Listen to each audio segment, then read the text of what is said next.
I received a text from my stepmother 3 days before Thanksgiving, saying the family table was at capacity and my presence would be tacky given recent arguments. Devastated and alone in my small apartment, I called my grandmother Martha to vent. To my shock, she calmly said, "Pack a bag, Nick. I'm picking you up in an hour. It's time you learned the truth about your father and what he took from you." I had no idea my sweet, seemingly modest grandmother owned an oceanfront mansion, or that she'd been waiting years for this moment. My name is Nick Wilson. At 27 years old, I found myself living in a cramped Chicago apartment, working as a graphic designer for a small marketing firm that paid me barely enough to cover rent and my mountain of student loans. I always thought I'd be further along by now. But life had dealt me a complicated hand. My parents divorced when I was 12. Dad wasted no time remarrying Diane, a real estate agent with a knack for selling luxury homes and an even better talent for social climbing. She came with 2 sons, Trevor and Jason, who quickly became the center of my father's world. I tried not to be jealous, but watching Dad cheer at their football games and proudly display their mediocre report cards while barely acknowledging my art school scholarship hurt more than I wanted to admit. Then 3 years ago, Mom died. Pancreatic cancer. It was quick and brutal, and I still wake up sometimes thinking I should call her. After the funeral, Dad patted my shoulder awkwardly and said, "You need to move forward, son. No use dwelling on the past." 2 weeks later, they were all in Hawaii, posting beach photos on social media. Since Mom's death, my relationship with Dad deteriorated from occasional uncomfortable dinners to terse text messages about why I didn't come to Christmas last year. Meanwhile, he moved the family to Lincoln Park, one of Chicago's most expensive neighborhoods, while I struggled to afford basic car repairs. Speaking of which, that's what started this whole Thanksgiving disaster. My 10-year-old Honda needed a new transmission last month. $3,000 I didn't have. After exhausting all other options, I swallowed my pride and called Dad. "Sorry, Nick. We're a little tight right now," he said while standing in his newly renovated kitchen that I knew cost more than $60,000. Diane's planning a big Christmas vacation, and Trevor's looking at colleges. Maybe try one of those payday loan places? The next day, I saw Diane's social media post about their brand new Audi. That night, I drove to their house without calling first. "Big mistake. You can't just show up here," Diane said, blocking the doorway. "I want to talk to my father," I replied, trying to keep my voice steady. Dad appeared behind her, looking annoyed. "Nick, this isn't a good time. Is it ever?" "I just need a little help, Dad. I've never asked you for anything." "That's not entirely true, is it?" Diane cut in with a thin smile. "There was that art school tuition your father helped with. That was my college fund. Money Grandpa left specifically for my education." Dad's face changed then, just for a second. Something flashed in his eyes before he regained composure. "Look, we all make choices in life. You chose an impractical degree. I can't keep bailing you out." "Bailing me out? You've never once helped me." The argument escalated quickly. Words were said. Doors were slammed. And 3 days later, Diane sent the text that broke me. "Given recent events, the Thanksgiving table is at capacity. Your presence would make everyone uncomfortable, and frankly, your behavior has been tacky. Maybe next year if things improve." Sitting alone in my apartment, reading that message over and over, something inside me shattered. I'd been excluded from my own family's Thanksgiving. 20 pounds of emotional baggage I'd been carrying suddenly felt like 20 tons, and I couldn't breathe. That's when I called Grandma Martha. She'd always been my safe harbor, though we didn't see each other often since she lived in Michigan. Dad always described her as comfortably retired but modest, living in a small coastal town. We spoke every Sunday without fail, and she never forgot my birthday. "They said I can't come to Thanksgiving," I said when she answered, my voice breaking. "Diane says the table is full." There was a long pause before Martha spoke. "Pack a bag, Nick. I'm picking you up in an hour. It's time you learned the truth about your father and what he took from you." Her tone was unlike anything I'd heard from her before. Steely, determined. "Grandma, you don't have to drive all the way from Michigan. I'll be fine." "I'm not in Michigan, Nick. I'm 20 minutes from you, and we have much to discuss." True to her word, Exactly 1 hour later, I heard a car outside my building. Running down with my hastily packed duffel bag, I stopped short on the sidewalk. Instead of Grandma's sensible Buick, a gleaming black Lincoln Navigator idled by the curb. A uniformed driver held the rear door open, and there sat my grandmother in the back seat, looking simultaneously like herself and like someone I'd never met before. "Get in, Nicholas," she said with a smile that didn't quite reach her eyes. "We have a long drive ahead of us." I slid into the luxury SUV beside my grandmother, still trying to process what was happening. Martha was dressed in her usual cardigan and slacks, but there was something different about her jewelry. What I had always assumed were costume pieces suddenly looked suspiciously genuine. "Grandma, what's going on? Whose car is this?" "Mine," she said simply. "Thomas has been my driver for 12 years. The man behind the wheel nodded politely in the rearview mirror. "But I thought you lived in that little house in Michigan, the one with the garden gnomes." Martha patted my hand. "I do have a house in Michigan. I have several properties, actually. But we're going to my main residence in Lake Forest." "Lake Forest?" I repeated stupidly. Lake Forest was one of the wealthiest communities along Chicago's North Shore, home to CEOs and old money families. "There's so much you don't know, Nick. So much your father has kept from you." During the hour-long drive, Martha filled in some blanks. My grandfather hadn't simply been a businessman as I'd been told. He was a remarkably successful investor who started with a small inheritance and built it into a fortune. When he died 15 years ago, he left everything to Martha, with specific trusts established for my father and me. "Your grandfather believed in living beneath your means," Martha explained. "He never wanted wealth to define us or change who we were. I've honored that by keeping a low profile." "Does Dad know about all this?" Something hardened in Martha's expression. "Oh yes.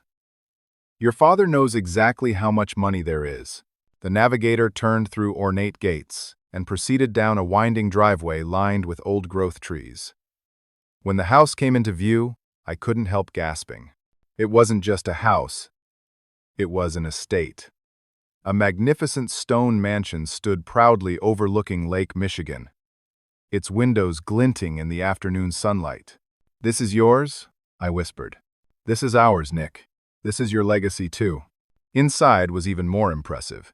Soaring ceilings, museum-quality artwork, antique furniture that looked both priceless and actually used. Martha didn't give me the grand tour immediately. Instead, she led me to a spacious kitchen where a middle-aged woman was preparing food. "This is Gloria. She's been with me for 20 years and makes the best cranberry sauce you'll ever taste." Gloria smiled warmly. "The guest room is ready, Miss Martha, and I've prepared the documents you requested in your study." "Documents?" Before I could ask, Martha guided me to a sitting room with panoramic views of the lake. "I know this is overwhelming," she said as we settled into chairs, "but there's a reason I've kept this separate from your life until now." "Why show me now? Because of Thanksgiving?" Martha shook her head. "That was simply the last straw. Nick, there's something you need to know." She took a deep breath. "I have cancer. Pancreatic. Like your mother. It's terminal." The room seemed to tilt sideways. "First Mom, now Grandma Martha?" It was too much. "The doctors give me 6 months, maybe less," she continued calmly. "I've made peace with it.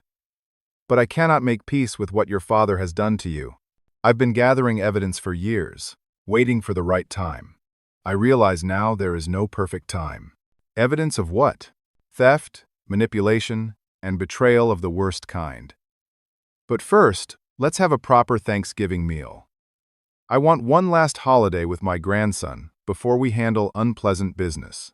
Gloria had prepared an intimate but perfect Thanksgiving dinner. Turkey, stuffing, sweet potatoes, green beans, rolls, and 3 different kinds of pie. As we ate, Martha asked about my work, my friends, my dreams for the future. For a few hours, it felt normal. Just a grandmother and grandson enjoying the holiday, if you ignored the priceless china and sterling silver flatware. Over pumpkin pie, Martha became serious again. "Your grandfather adored you, Nick. Did you know that? You were only 12 when he died, but he saw something special in you. Your creativity, your kindness. He wanted to ensure you had every opportunity. Dad always made it sound like Grandpa was disappointed I didn't want to go into business. Martha's laugh was bitter. Your father has rewritten history to suit his narrative for so long. I think he actually believes his own lies. Your grandfather set up a substantial trust fund specifically for you, Nick. For your education, for starting your business eventually, for a home when you were ready. I set my fork down, my appetite suddenly gone. There was a college fund. Dad told me it was small, and it ran out after my second year of art school. That's why I had to take out loans. That's what he told you, Martha said, her voice tight with controlled rage. The reality is quite different. After dinner, Martha excused herself briefly. When she returned, her face was drawn with fatigue, but her eyes were clear and determined. I promised myself I would tell you everything when the time came. I didn't expect it to be because I'm dying. But perhaps that's for the best. No more secrets, no more waiting for your father to do the right thing. She led me to her wood-paneled study, where a fire crackled in the hearth. On a large desk sat a thick folder. Before I show you what's in there, I need to tell you one more thing, she said, lowering herself carefully into a leather chair. I didn't just invite you here on impulse. I've arranged for your father and his family to join us for dessert later tonight. My stomach dropped. You what, Grandma? I can't see them right now. You can, and you will. Because tonight, everything changes. Tonight, we take back what's yours. Martha opened the folder and began laying out documents. Bank statements, legal papers, trust agreements, photos. Your grandfather left you $2 million, Nick. $2 million, in a trust that your father managed as trustee until you turned 25. You should have gained control of it 2 years ago. I stared at the papers, unable to process what I was hearing. $2 million? That's impossible. If that were true, I wouldn't be drowning in student loans. I wouldn't be driving a car that breaks down every month. Exactly, Martha said softly. That's exactly right. She pointed to bank statements showing systematic withdrawals from my trust over 15 years. Wire transfers to accounts I didn't recognize. Hundreds of thousands of dollars drained away. This withdrawal of $80,000? That was 2 weeks before your father bought Diane her first Mercedes. This one? For $30,000? Right before their trip to the Maldives.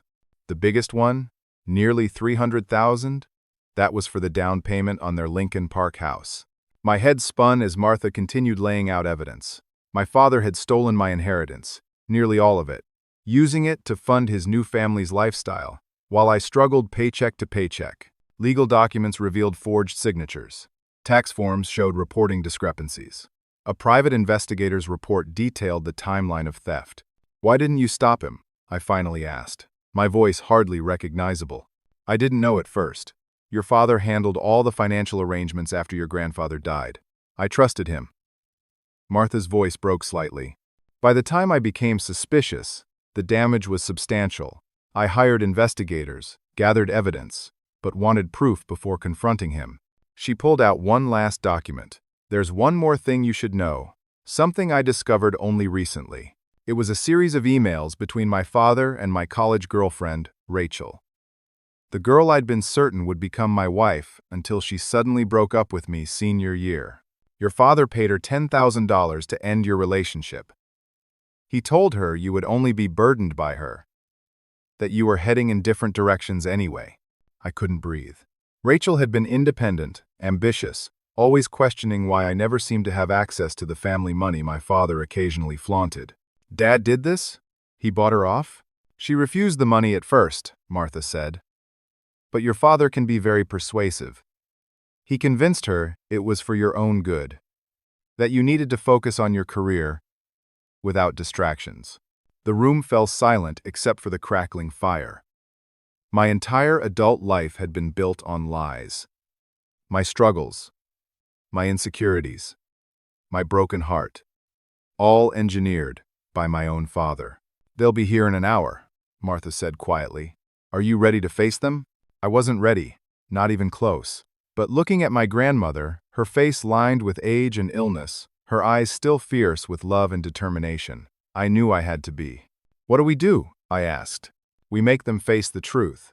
And then, my dear boy, we take back everything they stole.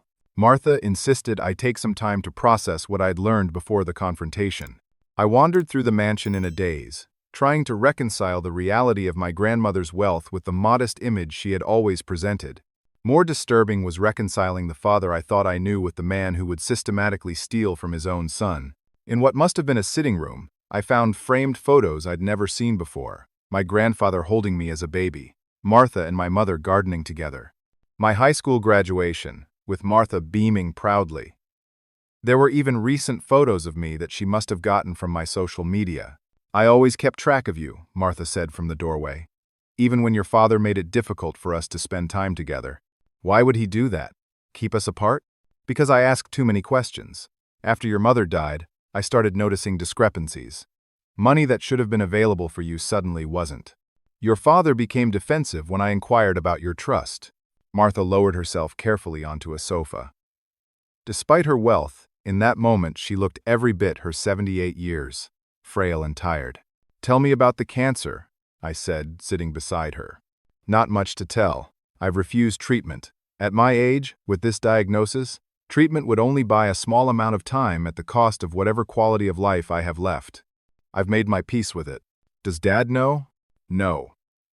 I haven't told him. But that's part of why we're doing this now. I need to know you'll be taken care of properly. She showed me more documents, explained how my father had systematically drained my trust fund. As trustee, he had limited legal access to make investments on my behalf. But the principal was supposed to be untouchable until it transferred to me at 25. Instead, he had used forged documents to transfer money, created fake investment losses, and diverted funds to his personal accounts. How much is left? I asked. Less than $50,000. The rest was spent on your father's lifestyle. That house, their cars, private school for the boys, vacations, all of it bought with your future. The detailed financial records showed everything. Withdrawals from my trust coincided perfectly with major purchases for Dad and Diane. Their European vacation. Trevor's graduation party. The boat.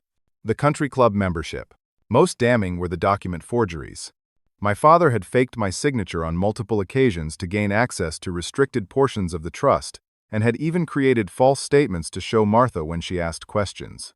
I started getting suspicious about 3 years ago, Martha explained. After your mother died, you mentioned struggling with student loans. That made no sense to me, since your education fund was substantial. I asked your father about it, and his explanations were vague. That's when she hired Harold, her attorney and longtime friend. Harold brought in financial forensic experts and private investigators who meticulously tracked down every dollar. The evidence was overwhelming. But the final piece, Martha said, pulling out another folder, is what broke my heart the most. Inside were reports from a private investigator about Rachel. Photos of her meeting my father at a coffee shop. Bank records showing a $10,000 transfer. The investigator had even obtained a signed statement from Rachel, explaining how my father had convinced her our relationship was holding me back, that I would resent her eventually, that breaking up was the kindest thing she could do. He told her I was going to receive a substantial inheritance that would change my priorities. I read aloud from Rachel's statement, my voice hollow. He said I'd been raised to marry someone from a certain social circle, and that I was just rebelling by dating a public school girl. Rachel had refused the money at first, according to her statement. But my father had been persistent, eventually framing it as a fresh start fund to help her move to New York for the job opportunity she'd been considering. He had manipulated her insecurities and ambitions expertly. I never stopped loving Nick, Rachel had written, but I convinced myself it was better to end things before we got even more serious. The money helped me rationalize a decision I've regretted ever since. I remembered the weeks after our breakup, how confused and devastated I'd been. Rachel had given vague reasons about growing apart and needing space. I'd tried repeatedly to understand what had changed, but she'd pulled away completely. Now I knew why. The PI had tracked her to Seattle, where she now worked as an art director for a major tech company. She was unmarried, according to the report. Does she know the truth?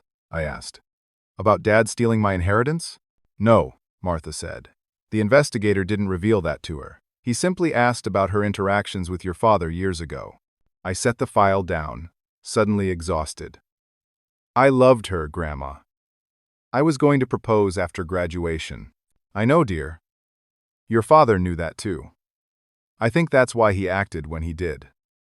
An independent daughter-in-law would have asked too many questions about family finances. The doorbell rang, making me jump. Martha checked her watch. That will be Harold. I asked him to come early to prepare.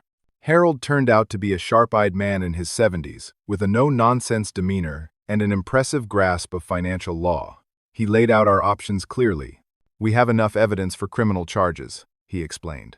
Wire fraud, document forgery, breach of fiduciary duty, identity theft. Your father could face significant jail time. The thought made me sick, despite everything. There's also the civil approach, Harold continued. Demand full restitution plus interest and damages. Given the evidence, he'd be foolish to let this reach court. What are the chances he can pay it all back? I asked. Harold and Martha exchanged glances. That's the other issue, Martha said carefully. I believe your father may have financial problems. The lifestyle he maintains with Diane requires constant cash flow. The most recent investigative reports show multiple mortgages on their house, maxed out credit cards, and new loans. You think they're broke? Not broke, but living well beyond their means and deeply in debt. Which may explain the increasing desperation in his financial maneuvers. Harold pulled out another document. There's something else you should know. I've discovered recent attempts to access your grandmother's accounts as well. What? Last year when I had that bout of pneumonia, Martha explained. Your father convinced me to sign a healthcare power of attorney. Apparently, he also slipped in a financial power of attorney. He's been trying to use it to access my investment accounts, claiming he needs to help manage my affairs. Fortunately, Harold added, your grandmother's financial institutions have strict protocols that flag these attempts. I've since revoked all powers of attorney, but it shows a pattern of behavior. Martha checked her watch again. They'll be here in 30 minutes. Harold, would you mind giving us a moment alone? After the attorney stepped out, Martha took my hands in hers. Nick, I need to know what you want to do. This is your decision. We can press criminal charges. We can demand civil restitution. We can confront them and see what they offer. Or, she paused, you can walk away, let me handle it, and start fresh without any of this ugliness. I thought about my father, the man who taught me to ride a bike and came to my Little League games. I thought about Diane, who had never wanted me as a stepson. I thought about their beautiful house built with money that should have given me a start in life. I thought about Rachel, the love I'd lost because of my father's manipulation. I want the truth, I finally said. I want them to admit what they did, and I want back what's mine. Not because of the money itself, but because of what it represents. Martha squeezed my hands. Then that's what we'll do. Gloria appeared in the doorway. Miss Martha, there's an urgent matter in the kitchen. Could you come for a moment? While Martha was gone, I studied the documents again, trying to understand how my father could have done this. The man who had raised me, who had once been my hero, had systematically stolen my future while pretending to support me. The betrayal went beyond money. He had shaped my entire adult life based on lies. When Martha returned, her face was pale. What's wrong? I asked, alarmed. Nothing, she said, but her hand trembled slightly. Just a small issue with the dessert. Before I could question her further, the doorbell rang. Thomas's voice announced from the hallway, Mr. Wilson and his family have arrived. Miss Martha. It was time to face my father. I stood frozen as voices echoed from the entryway. Martha squeezed my arm reassuringly before leading me to the formal living room. There they were. My father, Diane, Trevor, Jason, and Amber, Diane's 16-year-old daughter, from a brief first marriage.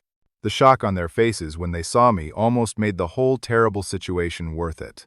Nick? My father recovered first. What are you doing here? I invited my grandson for Thanksgiving, Martha said smoothly. Since he was apparently unwelcome at your table, Diane's eyes darted around the room, clearly reassessing the wealth on display. Martha, your home is lovely. I had no idea you lived in Lake Forest. There are many things you don't know about me, Diane. Please, everyone sit down. Gloria has prepared coffee and dessert. The family arranged themselves awkwardly on antique furniture. Amber, the youngest, smiled tentatively at me. Unlike her brothers, she had always been kind, sending me birthday cards and asking about my design work when we occasionally saw each other. "So this is where you disappeared to, Nick?" Trevor said with a smirk. "Ditched Thanksgiving to hang with Grandma in her mansion?"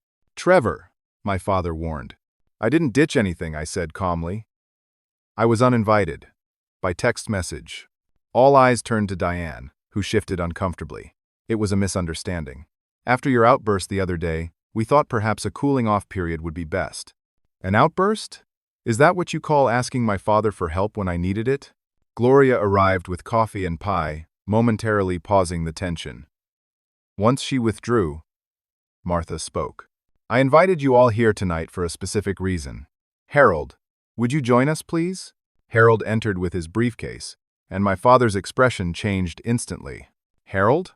What's going on here, Mother?" "An accounting," Martha said, her voice steel. "Harold, please explain the situation to my son and his family." Harold efficiently laid out the evidence of my father's years of theft. The forged documents, the drained trust fund, the diverted assets. Watching my father's face as each new piece of evidence emerged was like watching a man age a decade in minutes. "This is ridiculous," Diane interrupted. "You can't possibly believe Robert would steal from his own son." "The evidence is quite clear, Mrs. Wilson," Harold replied. "Bank records don't lie. Signatures can be analyzed. Money can be traced." Trevor and Jason exchanged glances, while Amber stared at the floor, her face pale. "Nick," my father finally said, "you have to know I was always going to pay it back. It was just temporary. Investments that needed capital. Opportunities I couldn't pass up. Opportunities like buying Diane a Mercedes, like sending Trevor to that lacrosse camp in Switzerland, like your vacation home in Florida." I couldn't keep the bitterness from my voice. "Those were investments in our family's future," Diane snapped. "Everything Robert does is for this family." "I'm his family too," I said quietly. "Or at least, I thought I was." "Of course you are," my father insisted, his salesman charm emerging. "But you have to understand, Nick. After your mother died, I was in a difficult position. The boys needed stability. Diane had certain expectations for our lifestyle. It was temporary. For 15 years? You've been stealing from me for 15 years. Not stealing. Borrowing. Managing assets. Making executive decisions as your trustee." Harold cleared his throat. "Legally speaking, Mr. Wilson, what you've done constitutes fraud, breach of fiduciary duty, and theft.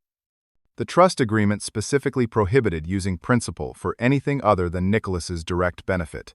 "And what about Rachel?" I asked, my voice breaking slightly. "Was paying her to break my heart an executive decision too?" The room fell silent. My father paled visibly. "What's he talking about, Dad?" Jason asked. "Nothing," my father said quickly. "Nick is confused." Martha slid the PI's report across the coffee table. $10,000 to convince Nick's college girlfriend to end their relationship. Because she asked too many questions about family finances. Diane grabbed the report, her eyes widening as she read. "You paid off his girlfriend? Without telling me?" That, apparently, was the biggest betrayal to her. My father stood suddenly. "This is absurd. I don't have to sit here and be accused by my own mother and son. We're leaving." "Sit down, Robert," Martha said with such authority that he actually obeyed. "You haven't heard our terms yet." "Terms?" he repeated. "Yes. You have two options. Option 1.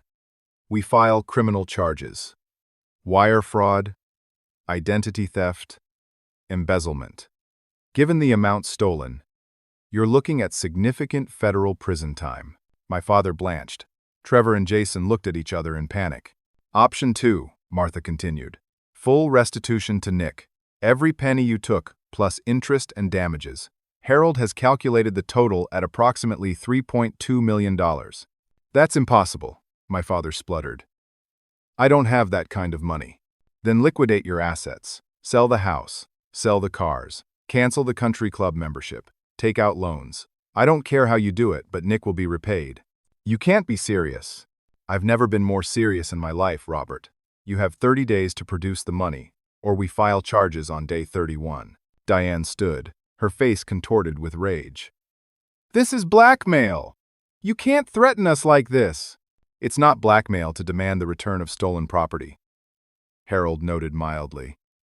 It's actually quite generous considering the circumstances. The argument escalated quickly. Diane screamed about family loyalty. My father alternated between denial and desperate justification. Trevor and Jason sat in stunned silence, while Amber looked increasingly distressed. Did you know? I asked my father during a momentary lull. About Grandma's cancer? The room went silent. Cancer? What are you talking about? My father asked, genuinely confused. I'm dying, Robert, Martha said quietly. Pancreatic cancer, 6 months, perhaps less. My father sank back into his chair. Why didn't you tell me? Would it have mattered? Would you have stopped trying to access my accounts? Stopped living off your son's inheritance? Before he could answer, Martha suddenly gasped and pressed a hand to her chest. The color drained from her face. Grandma? I jumped up, alarmed. I'm fine, she whispered, but she clearly wasn't. Call an ambulance, I shouted to no one in particular. Harold was already on his phone, and Gloria rushed in. The next few minutes were chaos as paramedics arrived and Martha was loaded onto a stretcher, insisting the whole time that she was fine, just tired. I'm going with her, I told my father, who stood helplessly watching. I should go, he said. I'm her son. You've done enough, I replied coldly. Harold, make sure they understand the terms. 30 days. As the paramedics wheeled Martha out, Amber suddenly stepped forward. I want to come with you, she said. Is that okay? Surprised, I nodded. Of course.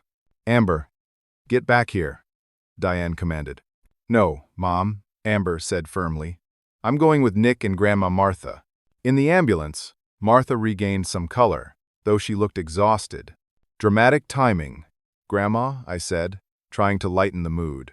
Not entirely unintentional, she admitted with a weak smile. Though the pain was real enough, Amber looked between us, confused. Your grandmother is a clever woman, I explained. She knew exactly how to end that confrontation on her terms. I heard them, Amber said suddenly. Last month. Mom and Dad. Arguing about money in Grandma Martha's accounts. Dad said he needed to secure access before it's too late. Mom was worried about getting caught. Martha reached for Amber's hand. Thank you for telling us, dear. They never talk about you, Nick, Amber continued. But when they do, Mom always says you think you're better than us because you went to art school. Dad just gets quiet. At the hospital, Martha was admitted for observation and tests. Amber and I sat in the waiting room while doctors examined her. I feel like my whole life just blew up, Amber said. Was Dad really stealing your money all this time? It looks that way, I replied, not wanting to burden her with the ugly details. No wonder they were so weird about you asking for help with your car. She looked at me with sad eyes. I'm sorry, Nick. I didn't know. It's not your fault, Amber. Will Dad really go to jail? The question hit me hard. Despite everything, the thought of my father in prison made me sick. I don't know.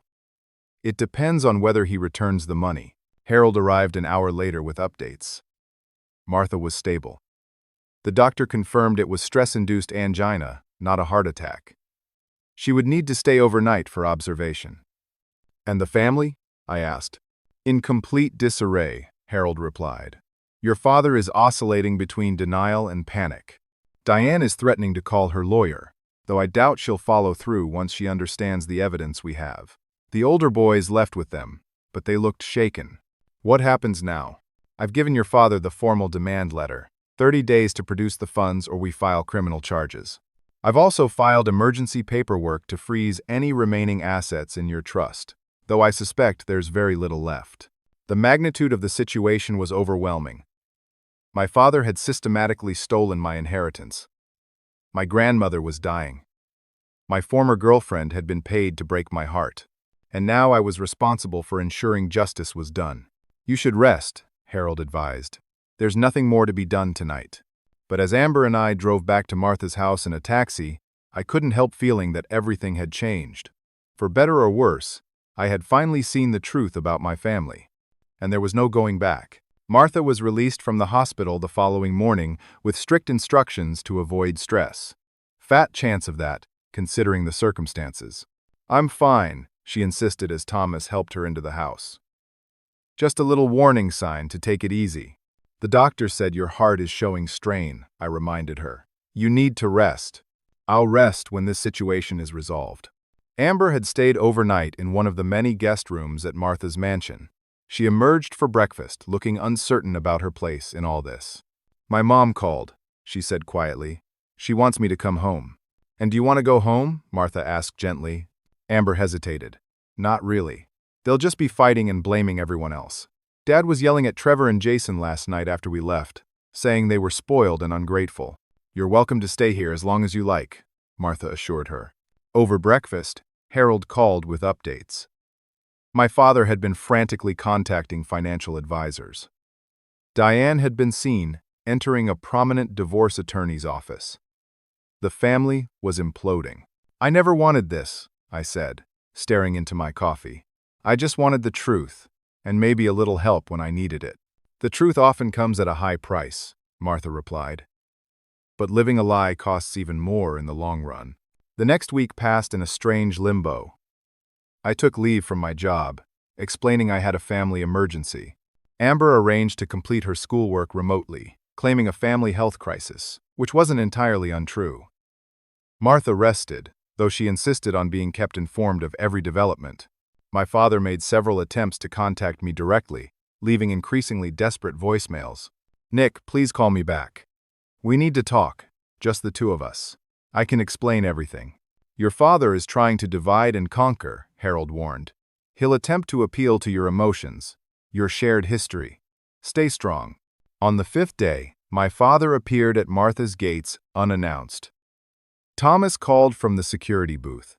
"Mr. Wilson is requesting entry, Miss Martha. Should I send him away?" Martha looked at me. "It's your decision, Nick." Part of me wanted to refuse, to make him suffer in uncertainty. But another part needed answers only he could provide. Let him in, I decided. But just him, not Diane or anyone else. My father looked haggard when Thomas escorted him to the sitting room.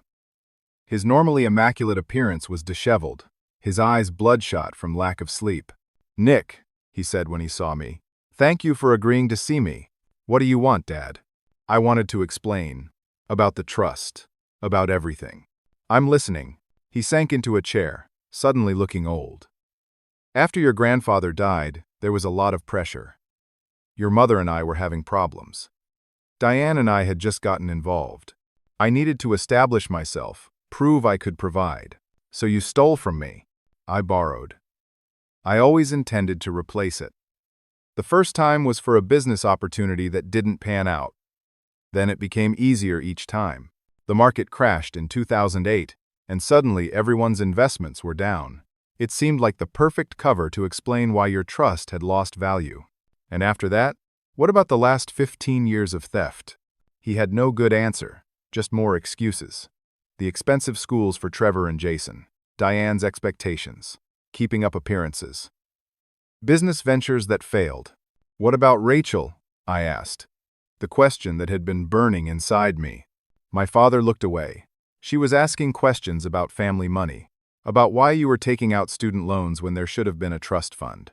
She even mentioned wanting to talk to Martha about setting up a meeting with the family financial advisors. So you bought her off. I convinced her it was better for both of you to make a clean break. She was headed to New York. You were staying in Chicago.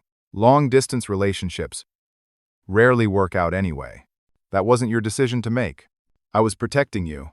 "No," I said firmly. "You were protecting yourself. Your theft would have been exposed if Rachel had kept asking questions." He had no response to that. "Can you pay it back?" I asked finally. "The money you stole from me?" My father ran a hand through his thinning hair. "I'm trying, Nick. I've listed the vacation property. I'm talking to banks about loans. But $3 million. It's not going to happen in 30 days. So you admit you took it all?"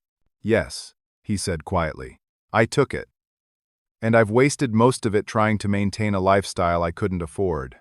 There was a certain relief in hearing him finally confess, but it didn't erase the years of betrayal.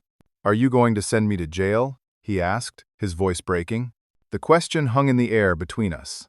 Despite everything, this was still my father, the man who taught me to ride a bike, who came to my art shows in high school, who hugged me at my mother's funeral. "I don't know yet," I answered honestly. After he left, I found Martha in her study reviewing documents with Harold. "How did it go?" she asked. "He admitted everything, but he can't pay it all back, at least not quickly." "No." "I suspected as much," Harold said.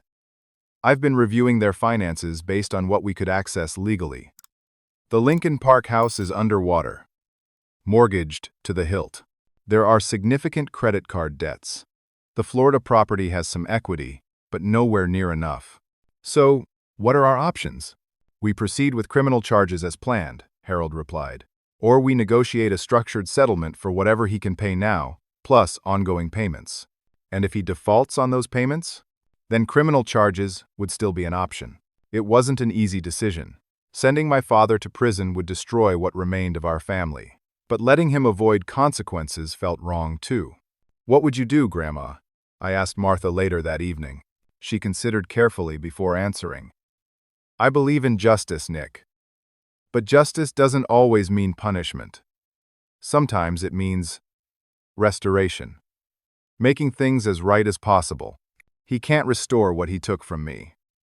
Not just the money, but the years of struggling when I didn't need to. My relationship with Rachel. No, he can't. Nothing can undo the past, but the future is still unwritten." The next morning, Amber received a text that left her visibly shaken. "What's wrong?" I asked. "It's Trevor. He says Dad and Mom had a huge fight last night. She's threatening to divorce him. If he sells the house, or liquidates any assets with her name on them." "Can she do that?" I asked Harold when he arrived for our daily meeting. "She can certainly make things more complicated," he admitted. "If she files for divorce now, it could tie up their joint assets in family court. Not indefinitely, but long enough to delay any recovery of funds." It was all becoming messier than I had anticipated. What had seemed like a clear case of right and wrong was now entangled with family dynamics, legal complexities, and emotional wounds that went back decades. That afternoon, I received a surprise visitor. Gloria showed a young woman into the sitting room, and my heart stopped when I recognized her. Rachel? She looked different yet exactly the same. Her dark hair was shorter now, and she carried herself with more confidence, but her smile was just as I remembered. "Hi, Nick. I hope it's okay that I came. Your grandmother called me." "Grandma called you? How did she even have your number?" "The private investigator, I think. She said it was important that we talk." We sat awkwardly for a moment, years of unspoken words between us. "I'm sorry," Rachel finally said. "About how things ended. I didn't know what your father was really doing." "I know. I just found out myself." Rachel explained her side of the story. My father's convincing arguments, the pressure he applied, the money she initially refused, but eventually accepted to help with her move to New York. "I've regretted it ever since," she admitted. "Not just taking the money, but believing him when he said it was better for you if I left." "Why did you never try to contact me after?" I asked. "Once you realized it felt wrong?" "I did, actually. I called you about 6 months after we broke up. Your father answered your phone. He said you were seeing someone new and it would only cause problems if I reached out." Another lie. Another manipulation. I wasn't seeing anyone. I was a mess after you left. "I'm so sorry, Nick." Her eyes filled with tears. "When your grandmother called and told me what really happened, I knew I had to see you. To explain. To apologize." We talked for hours, filling in the missing pieces of our separate lives. Rachel's career success as an art director. My struggles as a graphic designer. The relationships that hadn't worked out for either of us. "I never stopped thinking about you," she confessed. "I compared everyone to you." "Me too," I admitted. As painful as it was to confront the past, there was also something healing about finally understanding the truth. My father hadn't just stolen my inheritance. He had stolen my chance at happiness with someone I loved. That felt like an even greater betrayal. When Rachel left, promising to stay in touch, Martha was waiting in the hallway. "You had no right to call her," I said, though there was no real anger in my voice. "Perhaps not," Martha agreed. "But some truths need to be faced directly, for both your sakes." That night, I lay awake thinking about everything that had happened, the revelations, the betrayals, the possibility of reconciliation with Rachel, the impossible situation with my father. By morning, I had made my decision about what justice would look like in this broken family of mine. On day 12 of the 30-day deadline, I asked Harold to arrange a meeting with my father. Not at Martha's house this time, but on neutral territory, a private room at Harold's law firm. I also requested that Diane attend. "Are you sure about including her?" Harold asked. "She tends to escalate situations." "I'm sure. She needs to hear this too." Martha insisted on coming despite my concerns about her health. "This is family business," she said firmly. "And I'm still the matriarch of this family, cancer or no cancer." We arrived early, setting up in the conference room. I had prepared notes, but as the moment approached, I found myself setting them aside. This needed to come from the heart, not from prepared remarks. My father and Diane arrived exactly on time. She looked ready for battle, her face a mask of controlled anger. He just looked defeated. "Thank you for coming," I began once we were all seated. "I've made a decision about how to proceed." "Before you say anything," my father interrupted, "I want you to know, I've secured loans against my retirement accounts. I've listed the Florida property. I've applied for a second mortgage. I can get you about $800,000 within 90 days. It's not everything, but it's a start. And I want it on record that I oppose all of this," Diane added sharply. "This is nothing but a shakedown. If Robert hadn't admitted to anything, you'd have no case." "Mrs. Wilson," Harold interjected, "I assure you, the documentary evidence alone would be sufficient for both civil and criminal proceedings." "Dad," I said, ignoring Diane's outburst, "I appreciate that you're trying to make amends. But this isn't just about the money." "Then what do you want, Nick?" my father asked tiredly. "The truth. The whole truth. About everything. No more lies, no more manipulation." For the next hour, I asked questions and demanded honest answers about specific withdrawals from my trust, about how he had justified each theft to himself, about the steps he had taken to hide his actions from Martha, about his attempts to access her accounts after getting power of attorney. To his credit, my father answered everything. Diane grew increasingly uncomfortable as the extent of his deception became clear, some of which had apparently been hidden from her as well. "Did you know he paid Rachel to break up with me?" I asked her directly. Her shocked expression was answer enough. "Is that true, Robert?" My father nodded miserably. "It was a mistake. I thought I was protecting Nick from a relationship that would distract him from his career." "You were protecting yourself," Martha corrected. That girl asked too many financial questions. As the full picture emerged, something changed in Diane's expression. The defiance gave way to uncertainty, then to a kind of horrified realization. "The down payment on our house," she said slowly. "You told me it came from your investment portfolio." "It did, in a manner of speaking," my father replied evasively. "But it was Nick's money, wasn't it? Not yours." She turned to me. "I didn't know. I swear I didn't know he was taking your inheritance. He always said the trust was small, just enough for college. Would it have mattered if you had known?"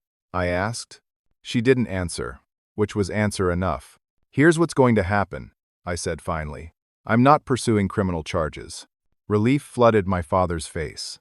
"However," I continued, "I want full restitution of everything that was taken from me, plus interest. Harold has calculated the total at $3.2 million. Nick, I told you, I can't possibly. I'm not finished. I understand you can't pay it all at once, so here are my terms. First, you sign over the Florida property to me immediately. Second, you make monthly payments for the remainder based on a percentage of your income, with a minimum payment regardless of whether you're working or not. For how long? Until it's paid off, or until you die, whichever comes first." "That could take the rest of my life," my father protested. "Yes," I agreed. "It probably will. But it took 15 years of my life dealing with the consequences of your theft. Seems fair." Martha nodded approvingly beside me. "There's one more condition," I added. You will tell Trevor, Jason, and Amber the complete truth about what you did. Not a sanitized version, not excuses. The full, ugly truth. They deserve to know the kind of man their father is. That's unnecessarily cruel, Diane objected. The boys worship Robert. Maybe it's time they saw him clearly. The way I've had to. My father looked broken, but he nodded slowly. All right, I'll do it. And one last thing, I said, my voice softening slightly. I don't want to cut you out of my life entirely, Dad. Despite everything, you're still my father. But rebuilding trust will take time. A lot of time. After the meeting, Harold stayed behind to draw up the formal agreement. Martha and I returned to her house, both emotionally exhausted. You were merciful, she noted as Thomas drove us home. I'm not sure he'd see it that way. Nevertheless, you chose a path that offers redemption, however difficult. At the house, we found Amber waiting anxiously. How did it go? She asked. Your father will explain everything to you and your brothers soon, I told her. But the short version is that there won't be criminal charges, but he will be repaying what he took over time. Relief washed over her face. So no one's going to jail? No one's going to jail. That night, Martha seemed particularly frail, the day's events having taken a visible toll. As she prepared to retire early, she beckoned me to her side. I want to show you something, she said, leading me to a small room off her bedroom that served as a private study. From a drawer in an antique desk, she removed a document. This is my will, she explained.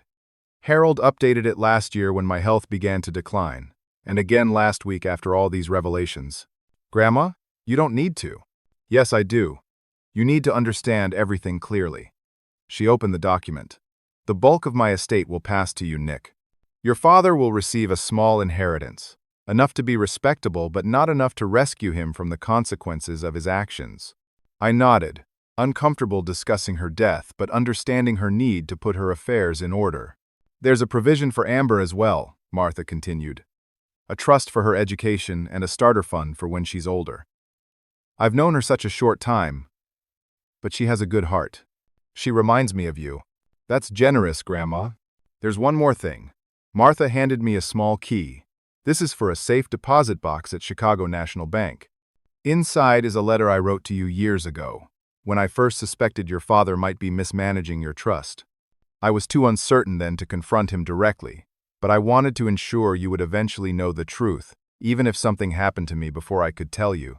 I took the key, wondering what else the letter might contain that I didn't already know. Now, Martha said, I think I need to rest. It's been quite a day. I helped her to bed, struck by how small she seemed beneath the covers. The formidable woman who had orchestrated this entire reckoning suddenly looked every bit her age and illness. Thank you, I said, kissing her forehead. For everything. For everything. I only wish I had acted sooner, she replied sleepily. All those years you struggled, not knowing what should have been yours. We can't change the past, but you've helped secure my future. After Martha fell asleep, I found Amber in the kitchen making tea. Does it help? She asked suddenly, knowing the truth about everything. Does it make you feel better? I considered her question carefully. Not better exactly, but clearer. Like I finally understand why certain parts of my life unfolded the way they did. And that clarity is valuable, even if it comes with pain. My mom called again, Amber said. She sounds different, like she's actually scared about what's going to happen. She asked if I wanted to come home for the weekend. Do you? I don't know. Part of me wants to see what Dad tells Trevor and Jason. But another part doesn't want to watch my family fall apart. Whatever you decide, you'll always have a place here with me and Grandma Martha. Amber smiled sadly. Until Grandma.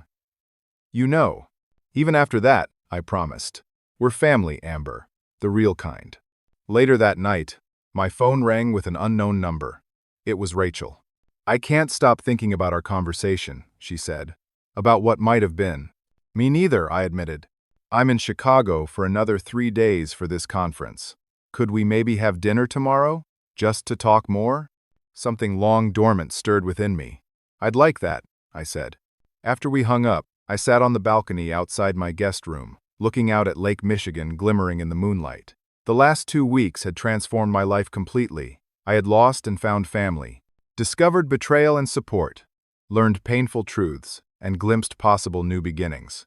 My father would spend years, perhaps the rest of his life, repaying what he had stolen from me.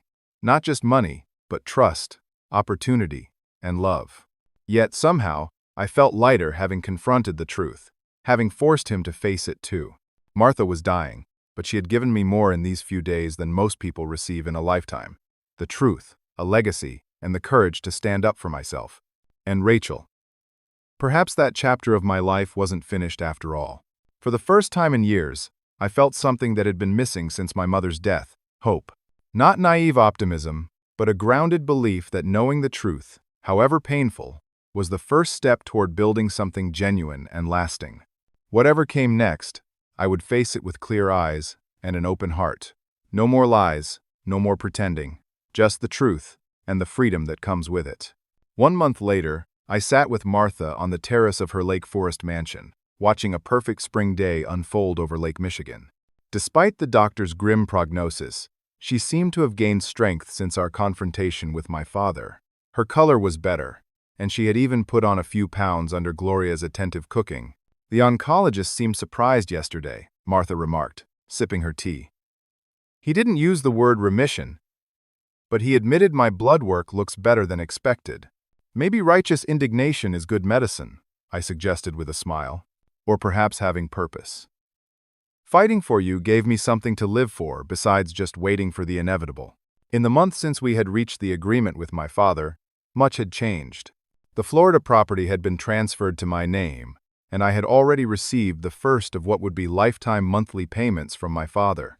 The immediate influx of cash had allowed me to pay off my student loans and car debt, freeing me from the financial stress that had dominated my adult life. More significantly, I had quit my underpaid design job and launched my own studio, specializing in branding for small businesses.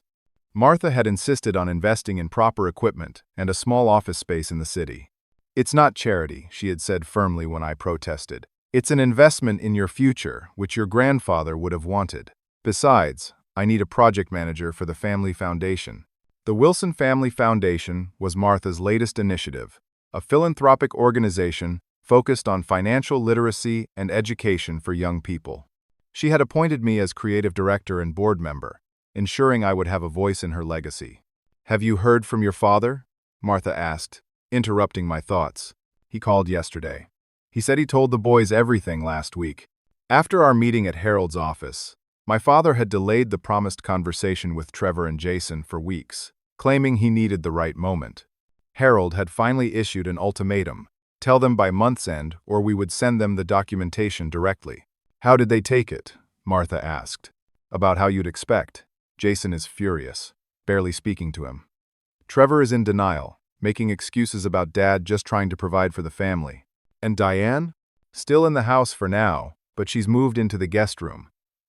Dad says she's talking with divorce attorneys but hasn't filed yet. The imminent collapse of their marriage gave me no pleasure. Despite Diane's years of dismissive treatment, I understood the shock of discovering your spouse had been living a lie. She had built her identity around being married to a successful, generous man, only to discover he was a thief who had bankrupted his own son." "And what about Amber?" Martha asked.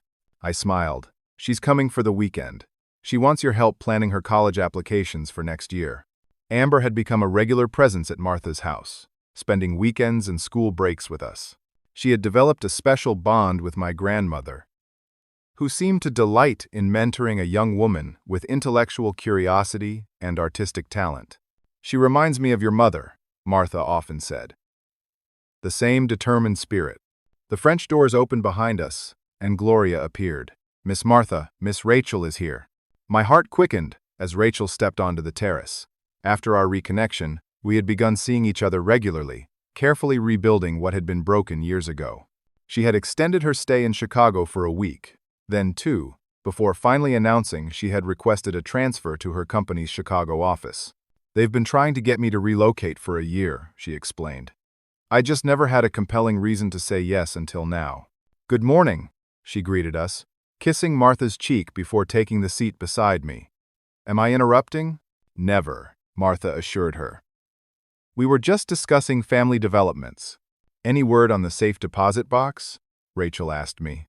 The key Martha had given me had been burning a hole in my pocket for weeks, but between the legal proceedings and launching my business, I hadn't found time to visit the bank. I'm going this afternoon, I said. Do you want to come with me? Rachel squeezed my hand. Of course, if you want the company. After lunch, Rachel and I drove to Chicago National Bank. The safe deposit box contained a sealed envelope with my name written in Martha's elegant handwriting, along with a small velvet jewelry box. Opening the envelope first, I found a letter dated 3 years earlier, shortly after my mother's death. My dearest Nick, it began. If you're reading this, it means either I have told you the truth about your inheritance, or I am gone. And Harold has ensured this reaches you. I have been watching with increasing concern as your father systematically drains the trust your grandfather established for you. I lack definitive proof, which is why I haven't confronted him directly, but my suspicions grow stronger each year. The letter detailed Martha's early concerns, her failed attempts to question my father, and her decision to hire investigators. It concluded, whatever has happened by the time you read this, please know that you were profoundly loved by your grandfather, and by me. The true inheritance we wished for you wasn't measured in dollars but in character, integrity, and the courage to live authentically. No one can steal those things from you, Nicholas, no matter what else they may take. I folded the letter carefully, blinking back tears. Are you okay? Rachel asked softly. I nodded. She tried to protect me, even years ago. She just didn't have enough proof yet. The velvet box contained my grandfather's pocket watch, a gold timepiece with the inscription, "To Nicholas, may you always value what truly matters. Love, Grandpa James." He must have left this for you before he died, Rachel said. Your father probably kept it from you. We returned to Martha's house to find Amber had arrived early, excitedly showing my grandmother her portfolio of artwork for college applications. Nick, Rachel, she called when we entered. Look what Grandma Martha gave me. She proudly displayed a professional quality camera. She says I need to expand my portfolio with photography as well as drawings. It's a good investment in her future, Martha said with a wink at me, using the same justification she'd given for my business startup. That evening, as we all gathered for dinner on the terrace, I looked around at this unlikely family we had formed. My grandmother, technically dying but somehow more alive than she'd been in years. Amber, flourishing away from the toxic atmosphere of her parents' home. Rachel, whose love I had lost and found again through painful truth. Even Harold joined us, having become more friend than attorney over these intense weeks. A toast, Martha proposed, raising her glass. To truth, to second chances, and to family, not defined by blood or obligation, but by love and choice. We all raised our glasses in agreement. Later, as Rachel and I walked along the shore of Lake Michigan, she asked, "Do you ever wish you could go back? Before you knew what your father did? When life seemed simpler?" I considered the question carefully. No. Living in ignorance isn't the same as living in simplicity. Everything I struggled with, every doubt I had about myself and my abilities, it was all built on lies. The truth is harder in some ways, but it's solid ground to build on. And what are you building now? I smiled and took her hand. A life that's truly mine. A business created on my terms. And maybe, if I'm very lucky, a future with someone who knows the worst of my family history and loves me anyway. Rachel squeezed my hand. She definitely does. 2 months later, we gathered again at Martha's house to celebrate my 30th birthday. Against all medical predictions, Martha was still with us. Though frailer now. She had good days and bad, but her mind remained sharp as ever. My father came to the party, alone. Diane had finally filed for divorce, unable to face the social humiliation of remaining married to him after the full story had emerged among their friends. He looked older, diminished somehow, but he came with a gift and an apology. I've been meeting with a therapist, he told me awkwardly when we had a moment alone, trying to understand why I did what I did. It doesn't excuse anything, but I want you to know I'm trying to be better. I nodded, Not ready to forgive completely, but appreciating the effort. Keep trying, Dad. That's all any of us can do. Trevor and Jason didn't attend, still processing their father's betrayal in their own ways. But Amber was there, now practically living with Martha full-time with her mother's reluctant permission. The gathering was small, but meaningful. Martha, beaming despite her oxygen tube. Rachel, now officially living in Chicago and spending most nights at my new apartment. Amber, helping Gloria serve cake. Harold, relaxed for once in casual clothes instead of his attorney's suit. A few close friends who had supported me through the darkest times. As I looked around at these people who had chosen to be in my life, I realized that the inheritance my grandfather had intended for me had ultimately arrived, just not in the form anyone expected. Not just money, though that would secure my future, but wisdom. The understanding that family isn't defined by DNA but by honesty, support, and genuine care. Martha pulled me aside before the evening ended, her hand trembling slightly as she gripped my arm. I may not have much time left, Nick, but seeing you reclaim your life has brought me more joy than I can express. You stood up for yourself without becoming bitter. You sought justice without revenge. Your grandfather would be so proud. I couldn't have done it without you, Grandma. Yes, you could have. It just might have taken longer. She smiled mischievously. Though I do think my dramatic reveal of the Oceanfront mansion was rather effective. I laughed, remembering my shock that first day. It certainly got my attention. 6 months later, we buried Martha beside my grandfather in a peaceful cemetery overlooking the lake she loved. The doctors had been amazed. She lasted as long as she did. Sheer stubbornness, Harold remarked fondly at the funeral. She refused to go until she was certain you were settled. By then, my design studio had begun to flourish. Rachel and I had moved in together. Amber was thriving in her first semester at the Rhode Island School of Design, fully funded by the trust Martha had established for her.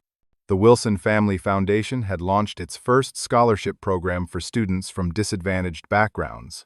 My father continued making his monthly payments, living in a modest apartment after selling the Lincoln Park house in the divorce. Our relationship remained complicated, but no longer toxic. We were building something new, based on hard-earned truth rather than comfortable lies. After the funeral, I stood alone by the grave, the pocket watch heavy in my pocket. Thank you, I whispered to Martha, for showing me that the truth, however painful, is always worth fighting for. On the headstone, beneath Martha's name and dates, was the inscription she had chosen herself. The greatest inheritance is truth, freely given. As I walked away from the grave toward Rachel waiting in the distance, I realized that the most valuable thing Martha had given me wasn't the oceanfront villa, the financial security, or even the truth about my father's betrayal. It was the courage to face reality head-on, to demand justice without losing my humanity, and to build a life on the foundation of what's real rather than what's comfortable. My father would spend the rest of his life making amends for what he stole. I would spend mine honoring Martha's legacy by living authentically. In the end, that was the greatest victory of all. Have you ever discovered a painful truth about someone close to you? How did you handle it? I believe that while discovering betrayal is heartbreaking, it also gives us a chance to rebuild on more honest foundations. If this story resonated with you, please like this video, subscribe to hear more true stories, and share with someone who might need to hear that the truth, however difficult, sets us free in ways we never expect. Thank you for listening to my journey, and I wish you the courage to face your own truths with the same grace my grandmother Martha taught me.